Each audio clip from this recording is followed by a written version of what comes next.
Haces el agitador a tu lavadora y encontraste esta pieza así de dañada y aquí perdieron los dientes, no queda de otra, necesitas cambiar de transmisión, entonces a cambiarla. Esta es una transmisión nueva y aquí están los dientes perfectos. Si esto se pierde, ya no hay nada más que hacer. Entonces, por lo cual te recomiendo no lavar con jabón de polvo y hacer mantenimiento una vez al año por lo menos. Primer paso, quitar todos los tornillos de la tapa. Segundo paso, desconectar el tablero. Debes de quitar estos dos tornillos.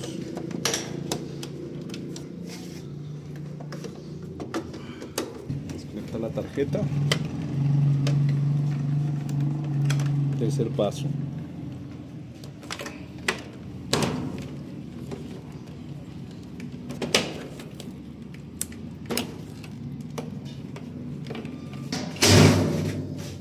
Quitar los tornillos de la base.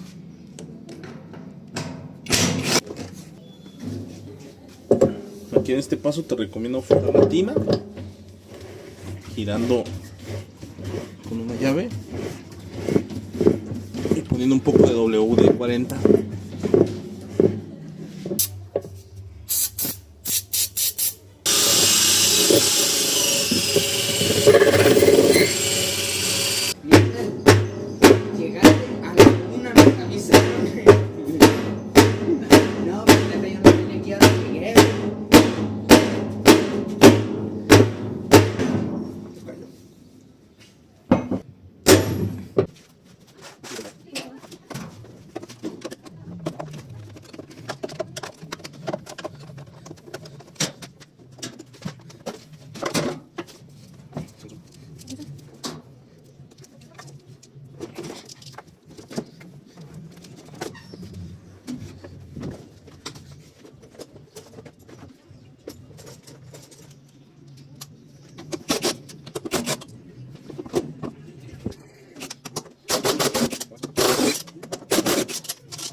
Sí.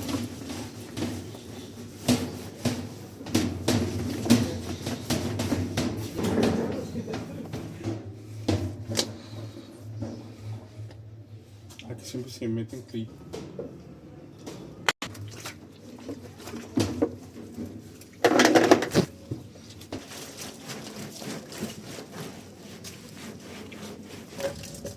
Ahora tengo unos cepillitos.